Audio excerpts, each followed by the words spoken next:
Assalamualaikum warahmatullahi wabarakatuh. Waalaikumsalam warahmatullahi wabarakatuh. Alhamdulillah wassalatu wassalamu ala Rasulillah wa ala alihi wa sahbihi wa mawalah amma ba'd.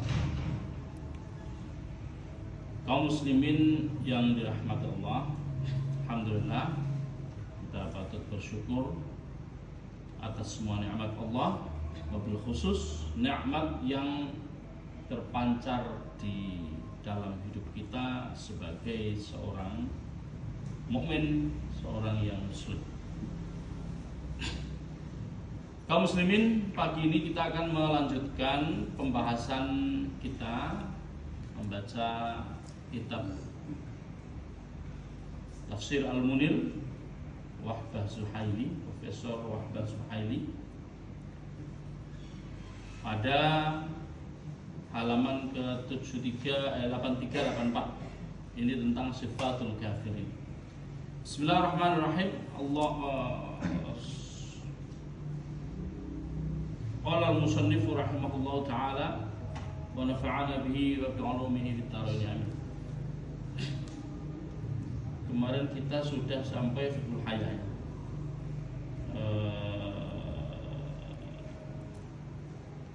Mana kita Rasul ma'na'atnya fahmil Al-Quran tidak tala alaihim. Belum ya.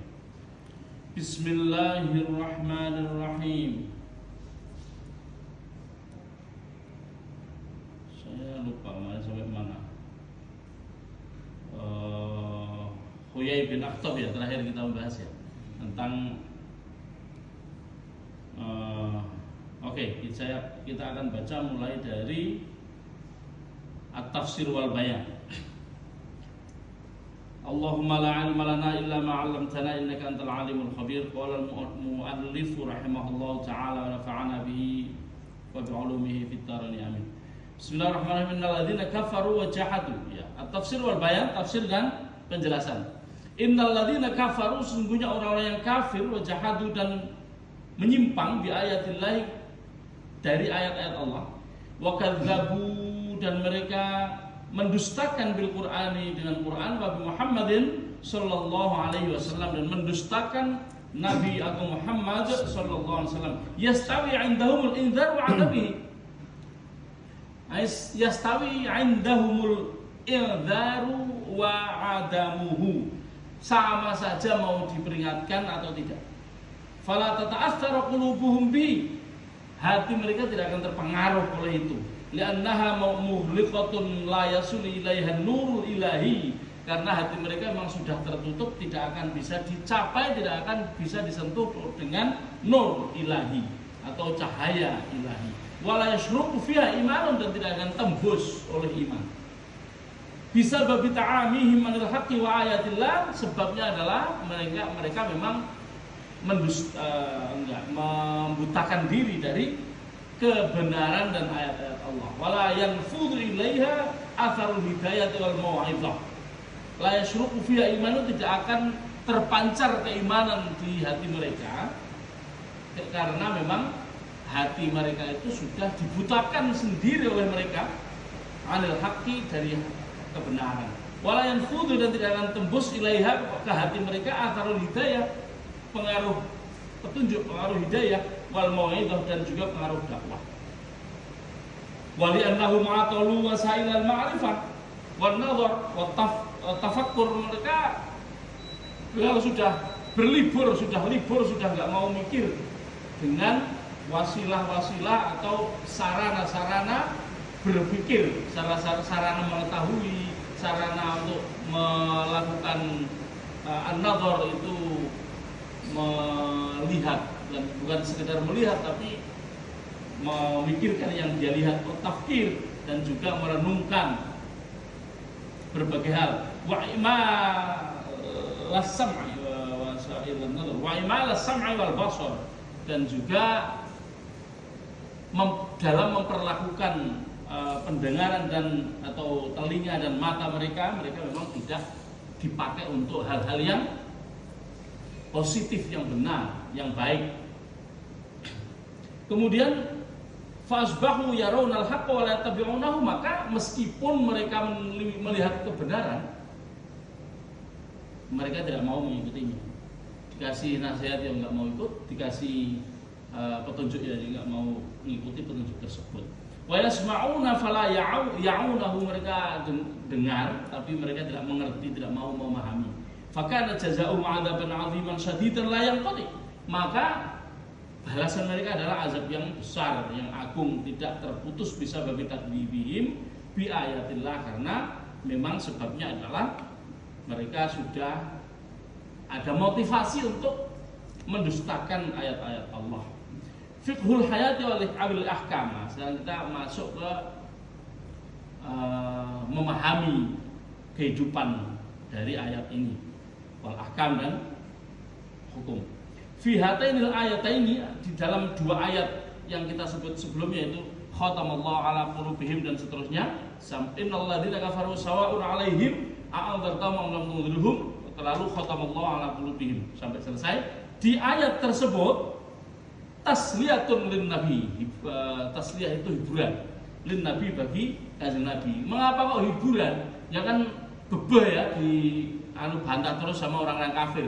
Di orang beliau datang ke Yathrib, kemudian dijadikan Madinah, dinamakan Madinah atau Nabi ya, dulunya namanya Yathrib. Datang ke sana membawa masyarakat tapi dipaido terus, ya bebel ya. Akhirnya diberitahu oleh Allah seperti ini, jadilah sebuah hiburan, menghibur Nabi SAW antakdzibi qaumihi lahu, penghiburan dari kaumnya yang mendustakan beliau. Fala takhshuru alaihim wala tama'a fi imanihim wala lauma alaihi fihim, sehingga Nabi enggak perlu risau dan tidak perlu risau dengan olok-olok mereka, dengan ancaman mereka, jika tidak perlu mengharapkan mereka beriman. Walau wala lauma alaihi fihim, juga tidak perlu berharap banyak kepada ketundukan mereka kepada agama yang dibawa Nabi ini. Jadi kanjeng Nabi berdakwah di Makkah susah banget, pindah ke Madinah banyak yang ikut karena memang beliau diundang ke sana, tapi masih juga ada yang ngeregoni kan artinya ya, yang rubeti kanjeng Nabi kan banyak. Ya salah satunya Huyai bin Akhtab kemarin yang sudah kita sebut, dengan Ka'ab bin Ashraf. Ya yang lain juga banyak. Kemudian wal khatam 'alal qulubi bimakna 'adami wa'il haqqi. Khatam, segel di hati, Allah menyegel hati. Ini kita nanti akan mulai bicara tentang logika. Ini Allah adil apa enggak berbuat seperti ini? Segel, ini nanti akan saya bicara. Segel hati mereka itu, penyegelan hati mereka itu bimakna adami wa'il haqqi, tidak adanya pemahaman terhadap kebenaran. Wa'il qa'il ghishawati 'alal masami' wal absar, dipasangnya ghishawah itu halimun atau ya halimun itu ya semacam hijab, semacam penutup di pendengaran dan penglihatan mereka, itu bimakna adami fahmihim lil Qur'ani idza tala alaihim, meskipun mereka orang Arab, bicara bahasa Arab, dibacaan Al-Qur'an oleh kanjeng Nabi kepada mereka enggak paham. Kita kalau diomongin nggak bahasa Jawa kan paham toh. Mereka diomongin dengan bahasa Arab, mereka orang Arab, mereka dibacaan Al-Quran yang berbahasa Arab tidak paham ketika dibacakan. Au bimakna ada binadrihim fi makhluqatillah, juga bermakna mereka tidak mau memandang dan memikir-mikirkan tentang makhluk Allah sebagai tanda-tanda kekuasaan Allah. Au bimakna annahum du'u ila wahdaniyatillah falam yu'minu, maknanya mereka diajak untuk mengesahkan Allah, tapi mereka tidak percaya. Wa kullu dzalika innama kana bisababi kufrihim wa juhudihim. Semua itu sebabnya adalah tidak lain karena mereka tertutup hatinya, wajahdihim, dan mereka melenceng, dan mereka jahadu itu menentang ya, karena mereka memang suka menentang. Mereka menutup diri, hati mereka ditutupi sendiri oleh diri mereka, oleh motivasi atau keinginan mereka, wajahdihim ya, wajuhudihim, dan juga pengingkaran yang mereka lakukan. La bisa babi fil Qur'ani au taksirin min Muhammadin au taksirin min Muhammadin. Bukan karena Al-Qur'an itu tidak memahamkan, bukan karena Al-Qur'an itu tidak membuat orang paham, tapi mereka memang tidak mau memahami. Tadi kan dikatakan mereka dibacakan Al-Quran tapi mereka nggak paham. Bukan karena nggak paham karena kekurangan Al-Quran, tapi karena memang mereka tidak mau memahami. Beda ya, tidak paham dengan tidak mau memahami itu ada perbedaan. Kemudian wala au taksirin min Muhammadin, bukan juga karena kekurangan pada diri Kanjeng Nabi Muhammad. Kanjeng Nabi nggak kurang-kurang, nggak ada kekurangan di dalam menjadi seorang pendakwah. Beliau itu nabi yang paling sempurna di antara semua nabi seluruh jagat raya. Bagaimana bisa kurang? Tidak, Nabi tidak ada satu penelitian pun sampai hari ini yang menyatakan adanya kekurangan pada Kanjeng Nabi.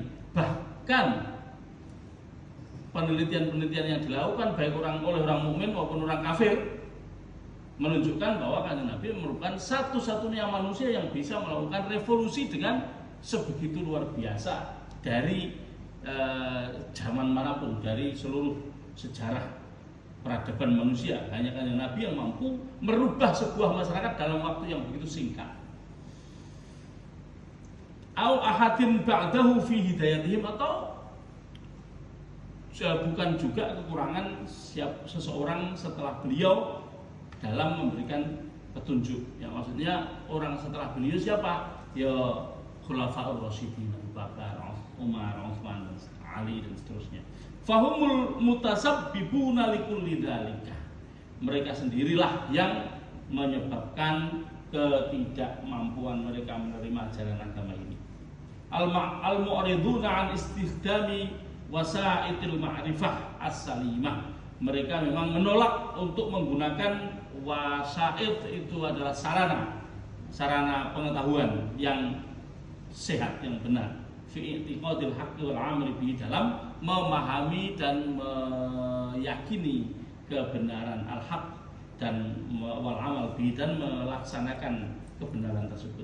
Fadalla ta'birul khatami wat tab'i 'ala al-qulubi wal asma'i wal absari 'ala tamakkunil kufri fi qulubihim. Ungkapan, nah ini kita perhatikan sedikit tentang khotamul qulub ya, tentang hati disegel, pendengaran ditutupi, penglihatan ditutupi ya. Siapa yang tutupi? Gusti Allah ya.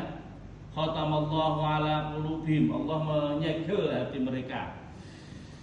Fadalla ta'birul khatam, ungkapan tersebut, ungkapan menyegel tersebut menunjukkan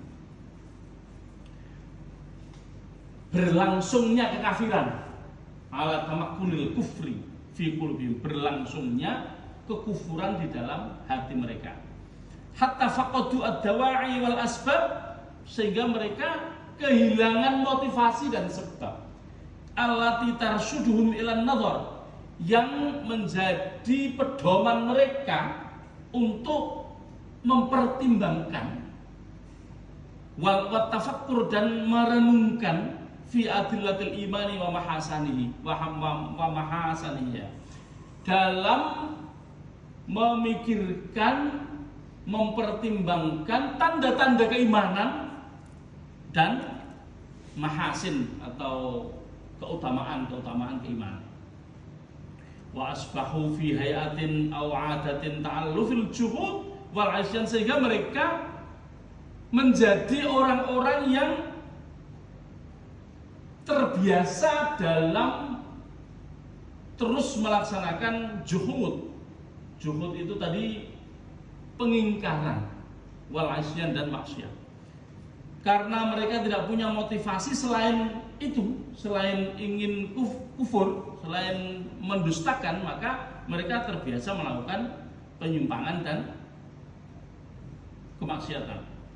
Waqad asnadal khatam ala qulubihim wa ala sam'ihim wa absarihim min Allah Ta'ala, disandarkannya penyegelan hati kepada Allah itu tambihan sebagai peringatan ala sunnatillahi fi amtalihim, peringatan adanya sunnatullah kepada orang-orang semisal mereka.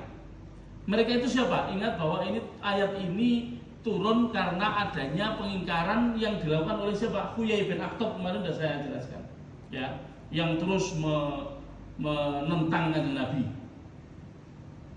Maka Allah menyatakan telah dikunci hati mereka, itu maksudnya adalah sebagai sebuah peringatan bahwa orang-orang yang seperti mereka yang menentang kanjeng Nabi itu hatinya nggak akan terbuka, hatinya akan terkunci terus, nggak akan terbuka. Dengan cara apapun, mau diomongi dengan cara apapun, mau dikasih hidayah seperti apapun, mereka tidak akan bisa membuka hati mereka. Karena itu adalah sunnatullah. Apa itu sunnatullah? Sunnatullah hukum alam. Sunnatullah itu hukum alam. La ala annahum majburuna 'alal kufri, bukan karena mereka dipaksa kafir. Kan orang jadi berpikir, ini kok ayat-ayat kok hati mereka dikunci, berarti mereka nggak bisa beriman karena oleh Allah ditentukan, dikunci hatinya sehingga terpaksa menjadi kafir. Ada yang berpikir begitu nggak? Ada, manusia ini ada yang berpikir begitu. Membaca ayat ini, pikirannya benar loh, hati orang-orang itu ditutup sama Allah, berarti Allah tidak memberi kesempatan kepada mereka untuk beriman. Kan begitu pikirannya. Wala alaman illahi ta'ala iyyahum minal iman bil qahri. Allah tidak melarang, tidak membatasi mereka dari beriman. Wa innama huwa tamthilun li sunnatillahi fi ta'thiri tamarrusi ma'al kufri wa imali fi qulubihim. Jadi ungkapan yang menyatakan hati mereka disegel itu bukan berarti Allah memaksa mereka kafir. Allah bukan berarti Allah melarang mereka untuk beriman. Bukan. Allah tidak pilih kasih di dalam hal seperti itu. Sama sekali Allah tidak berpilih kasih. Allah punya sunnatullah. Allah punya hukum alam. Hukum alam ini berjalan sesuai dengan hukum yang sudah ditentukan, namanya sunnatullah itu. Begini. Allah sendiri itu menciptakan segala sesuatu, ya. Semua eksistensi yang ada di alam raya ini semuanya diciptakan oleh Allah. Termasuk hidayah diciptakan oleh Allah, kesesatan diciptakan oleh Allah. Semua yang ada, apapun itu, diciptakan oleh Allah. Nah, setelah diciptakan oleh Allah, maka manusia cukup memilih mau apa, mau hidayah apa mau sesat. Makanya dari awal saya pernah menjelaskan hidayah itu ada terus. Masalahnya kita mau milih apa enggak. Itu adalah ini contohnya, orang yang hatinya termotivasi untuk melakukan kebaikan, dia akan diberi namanya taufik. Diberi taufik. Taufik itu artinya apa? Saya sudah menyatakan dari berkali-kali, taufik adalah persetujuan. Allah memberi persetujuan atau grant the proposal, menyetujui proposal, itu namanya taufik. Dibantu oleh Allah untuk merealisasikan motivasi tersebut, sehingga orang yang tergugah untuk melakukan motivasi, tergugah dengan motivasi untuk melakukan keimanan, maka oleh Allah diberi taufik berupa hati yang terbuka, yashrah sadrahu lil Islam. Orang yang ingin iman, hatinya dilapangkan sehingga dia beriman. Tapi orang yang mempunyai motivasi untuk mendustakan, motivasi untuk melawan, motivasi untuk menutup hatinya, untuk berbuat kekafiran, maka oleh Allah juga diberi bantuan berupa realisasi terhadap motivasi tersebut.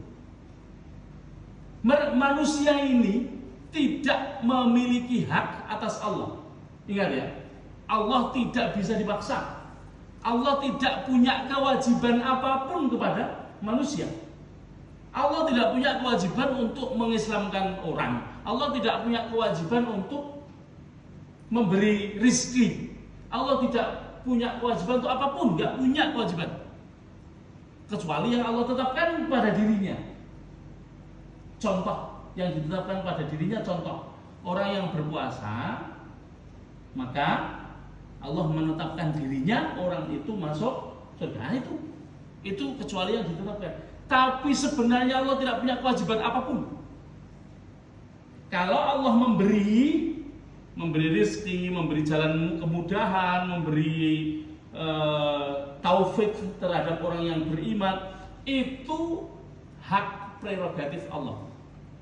Hak Allah mau memberi atau tidak, itu hak Allah. 100% tidak bisa dibatasi. Allah tidak terbatas oleh suatu kewajiban. Bisa dimengerti sampai di sini? Maka orang yang kafir itu tidak punya hak atas Allah untuk menerima iman pada dirinya. Allah tidak punya kewajiban untuk memberikan memberikan cahaya keimanan di hatinya. Allah tidak punya kewajiban atas itu. Yang dilakukan Allah adalah setelah Allah menciptakan hidayah dan menciptakan kesesatan, orang boleh memilih. Wahadainahun najdaini, dan kami telah memberikan dua jalan. Kami telah memberikan dua jalan kepada manusia. Jalan apa? Kebenaran dan jalan kesesatan. Hidayah dan dhalal. Siapa yang menyebabkan orang dhalal, siapa yang menyebabkan orang tersesat, ya orang itu sendiri, yaitu motivasinya ingin sesat.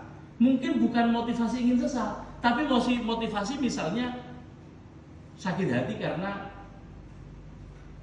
pengaruhnya dianeksasi atau dikuasai. Pengaruhnya waktu di Madinah dulu hilang karena adanya kanjeng Nabi. Itu membuat dia kemudian benci kepada kanjeng Nabi. Akhirnya apa? Akhirnya dia tidak mendapatkan hidayah. Benci pada yang membawa hidayah. Nah gitu. Di kehidupan kita sekarang juga sama. Kalau kita ini motivasinya senang dengan hal-hal yang mudah, murah, atau mungkin bukan murah ya, maksiat itu mahal malahan, tapi nikmat sesaat di dunia, motivasi kita itu, maka di mana-mana kita akan ketemu itu. Mau ke Mekah pun ya ketemunya barang maksiat, mau ke Palestina pun, ke Baitul Aqsa, ketemunya ya barang maksiat. Karena motivasinya apa? Maksiat. Kenapa? Ya itulah yang disebut oleh Allah, itu yang disebut sebagai taufik oleh Allah Subhanahu wa taala. Allah memberikan taufik kepada yang positif, yaitu kepada orang-orang yang ingin berbuat baik berupa iman, hidayah, juga memberikan bantuan untuk merealisasikan keinginan jahat gitu. Kejahatan siapa? Apakah kejahatan diciptakan oleh selain Allah? Siapa yang menciptakan kejahatan? Allah Subhanahu wa taala menciptakan semuanya, termasuk kejahatan dan kebaikan. Tidak ada selain Allah yang menciptakan apapun. Kalau kita berpikir setan yang menciptakan kejahatan, maka kita musyrik. Karena menganggap ada zat selain Allah menciptakan sesuatu. Padahal tidak ada yang menciptakan sesuatu selain Allah. Maka kejahatan diciptakan oleh Allah untuk dipilih oleh manusia, mau jahat apa mau baik. Nah, di situ. Ini yang harus dipahami, bahwa khatamallahu ala qulubihim itu bukan berarti Allah secara aktif mengunci, tapi Allah memberikan bantuan kepada orang-orang yang ingin menutup dirinya untuk terrealisasi motivasi tersebut, gitu ya. Maka hati-hati, jangan mendoakan yang buruk baik kepada diri kita maupun pada keluarga kita dan teman-teman kita. Jangan sampai, karena apa yang kita pikirkan, apa yang kita inginkan, apa yang kita harapkan itu dibantu oleh Allah Subhanahu wa taala untuk terrealisasi. Demikian aja kita sampai pada akhir dari pembahasan tentang sifatul kafirin, dan insyaallah besok kita akan melanjutkan dengan sifatul munafiqin. Mari kita akhiri dengan bacaan alhamdulillah bersama-sama. Alhamdulillahirabbil alamin. Subhanallah wa bihamdika asyhadu an la ilaha illa anta astaghfiruka wa atubu ilaik. Assalamualaikum warahmatullahi wabarakatuh. Waalaikumsalam warahmatullahi wabarakatuh.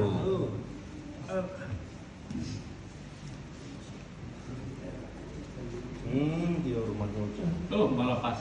Kenapa Pak? Ya.